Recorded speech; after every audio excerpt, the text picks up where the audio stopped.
Felicity from GetYourRockOut, and I'm here talking to Chris from Absolva. How are you doing today? Very well. Very tired. I can imagine. We are, of course, here at SOS Fest. You guys headlined last night, and it was a fantastic show. Did you guys enjoy it as much as it kind of seemed as though you were doing? Yes, definitely. It was good to have Luke on stage, and it was great thing to have Doug from Saxon on stage with us as well. That was a huge treat. We always try and do something special, and it was only, believe it or not, it's only the second time Absolva have done SOS Festival. What? No, seriously? We did our first ever Absolva show was SOS 2012, and then we're back here to headline 2014. Wow.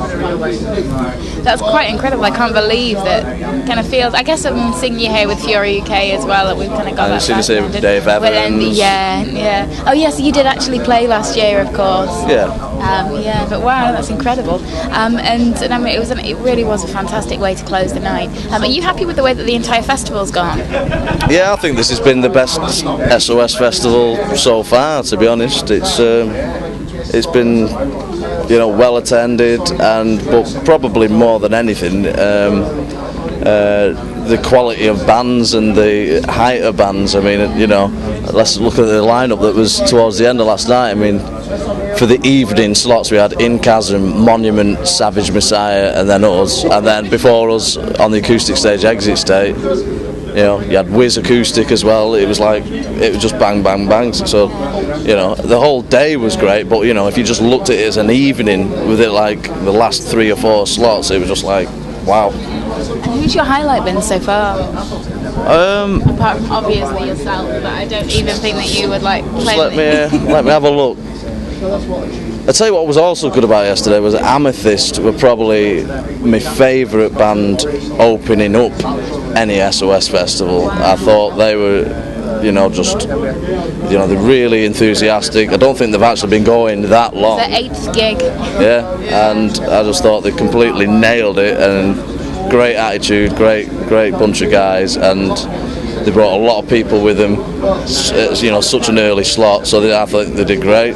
So they were definitely a highlight. This is Roy from Exit State. He was also trying. Roy just wants to come and give Chris a kiss. This is, I hope you're driving and not that drunk that you're going to fall into me. No, I'm literally not driving today. Is that why you've come to give me a kiss? Yeah, that's why I've come to kiss you. That was a beautiful little moment of love right there. Buy his book. I'm so excited. I've got my copy through yesterday. I did me a special announcement about Roy Bright's book on stage last night during my set. So make sure you buy his book. And then he whispered, "I've got none left." Oh wow, that's amazing though. Completely sold out here. Wow. Anyways, well, good old Roy and good old Roy's book. Have you read it? No. Have you not? No. I've not got around to it yet. I mean, it got here yesterday, so yeah. So obviously, but now I'm really excited. It's been such kind of positive feedback on it. It's been great. Anyway, Absolva. So Anthems to the Dead was out in May this year, so just a few months ago. And how have you been finding the response you've had to that and the touring you've done off the back of it? Fantastic, really. The response we got off this album compared to the first album, I mean, everybody loved the first album, but it was like Flames of Justice. We had literally only about 2 months to put a band together and to get in the studio, because the studio time was booked for the next Fury UK album. So it was like, write a bunch of songs, Chris, for this time, or you're going to lose your deposit on the studio time. So I just thought, right, Luke's gone to Iced Earth, I need to get in my bedroom and start writing some songs. And to be honest, a lot of Anthems to the Dead was stuff that was going to go on Flames of Justice, but so I just had loads of songs coming out of my head and loads of different riffs. So we had a lot more time to prepare with Anthems to the Dead. Like I was saying to you before, it was like we recorded it well in advance. So she thought it was out a year ago. Well, maybe not a year, but I thought it had been like a good 6 months. Well, we did, you know, I think it was definitely something like September, October-ish, because I remember it still being quite sunny. Might have been in August, but because we had loads of touring already in line, we had to record it, then go on tour, and then come back, and then get it released, so yeah, the response has been great. I think the production's a little bit better. Of course, we had Luke and Doug coming on to do a couple of guest spots, doing some guitar bits and some solos, and yeah, just great. That's really good. And the touring side of things, I mean, I know you've been out with Blaze Bayley as well, kind of a lot of you, but you've been obviously doing the Absolva tours too, and I think we saw you at the Manchester show, which was fantastic. And what kind of a reaction have you had from the crowds there? Have you been getting like great audiences at each show you've done? Yeah. I mean, the UK tour that we did early this year was kind of like a tester, really, because last year we didn't tour the UK hardly at all, to be honest. You know, I think we did a couple of festivals and then we did a few small shows, and most of those small shows were on the way to Dover to get the ferry to Europe, so we kind of neglected the UK fans quite a lot last year. And so much so, I think a lot of people have sort of forgotten about us. So that's why I booked like a 16-show UK tour rather than just a 6 or 8 UK tour, just to go like absolutely everywhere and see where everything is. And you know, so most of them really worked. Newcastle was great, Carlisle was great, Manchester, London. And then we had a few like odd ones, like Kendal was really good, Great Yarmouth, Southampton.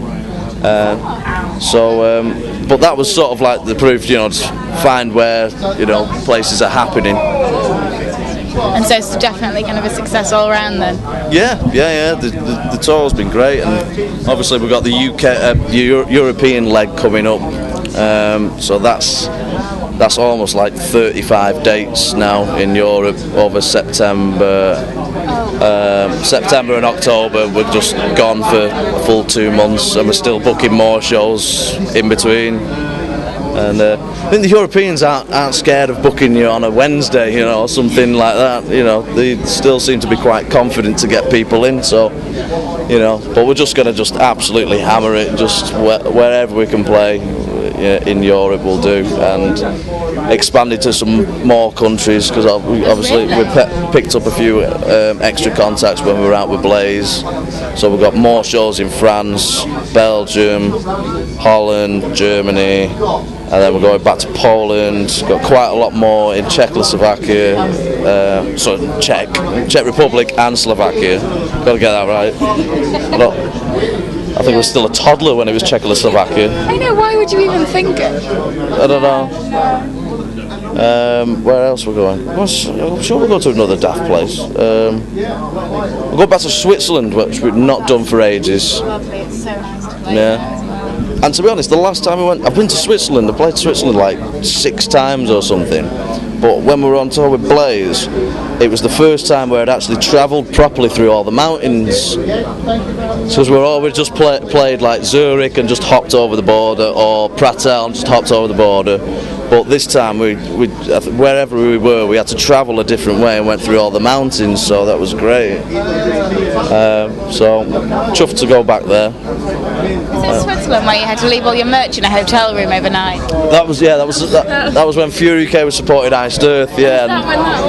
And we didn't really know what to expect with all the borders and everything. And of course, we were out there for like 7 weeks, so we had 7 weeks worth of merch with us, you know, and so we're coming from Austria into Switzerland. It's like you've got about 1,000 CDs with you, you know, and because we just started the tour as well, and so we said you've got to pay VAT on every single CD that you sell it for, or not, basically. So we went back into Austria, booked it was the best hotel room we never stayed in, and left all the merch in there and just took what we think we'd sell it on that gig. And then we went to another border after doing that, and then they didn't check us. Are you serious? Absolutely serious. But we sold everything. Oh, well, that's a good thing. Yeah, no, it's funny when that kind of thing happens. But no, it'd be great to kind of get back out there again.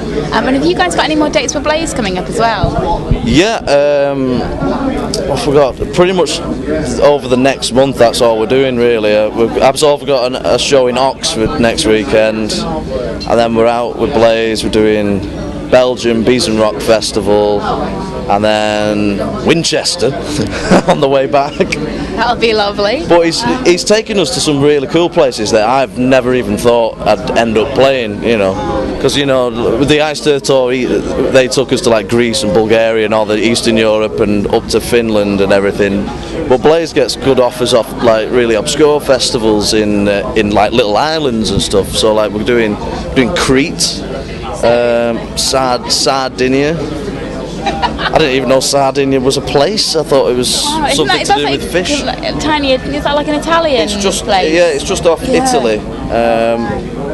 But it's kind of I think they do speak Italian.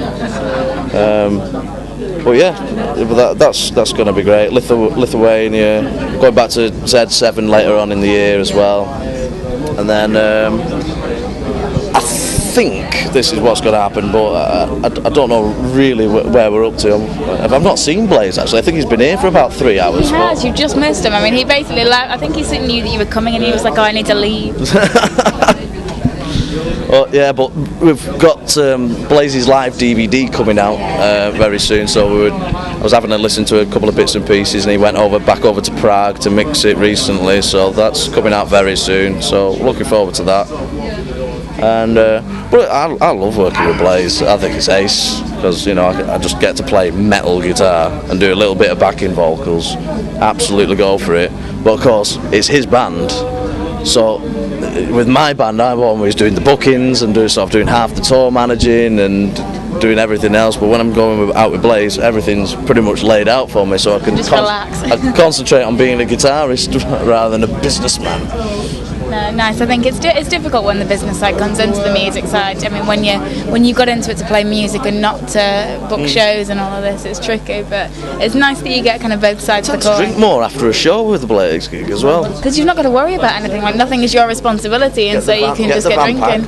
Yeah, and we got into wine actually on the last tour. So did we. This was, I think, because we were in actually like all the same places on the last tours that we both did. Yes, of course. But we had really nice like. That's Wizard, everybody. Thank you, Wiz. Let's see it. Because is there anybody else that can interrupt my interview? We've had Roy Bright, and then we've had Wiz. Is there anybody else? There's Scott from Icon waving at us over here, everybody. You're right. Doing well, but no, I think like wine-wise, we had some amazing red wines on our rider. They were just really, really good, and I think when you're drinking like quality red wine, I think it definitely works. Yeah. It was a good tour, those last ones. It was nice, like kind of chasing you around countries. You know, it was like a big game of like cat and mouse, but we never found you. Oh yes, yeah. I forgot about that flick. Yeah. What band were you on tour with? Camel. I was on Camel, yeah. And I get to these venues, and the promoter would be like, "Oh yeah, the boys left a message for you." I remember that promoter in Madrid. Oh, he was. And he said, nice. "Oh yeah, this band I'm working with, I've got Camel to. We know the merch girl for Camel. Can you leave us a message?" That was great. He came up to me and he was like, "I've got a message for you." They say he was like the funniest man ever. He was really nice. And what did he say? Well, Chris, I think that maybe we'll leave the innermost details of that message out. But it was a very nice message, just saying hello and that you all loved me very dearly. I think that was what it was. Yes. If you remember rightly. But it was good. Well, thank you so much for taking the time to chat. No problem. I mean, are you happy with where you are at the moment? Are you feeling really confident about where things are at? Yeah, definitely. I mean, it was all pretty scary at first. You know, 2 years ago when Luke left, and then I thought my life was over. I thought, I've lost my brother. I've lost the best bass player I've ever played with. But you know, as soon as he did it, it was sort of like, well, you can either drink yourself into a frenzy and sit in Grand Central for the rest of your life, or you can actually get some new songs and make a new band, and it's been totally for the best. You know.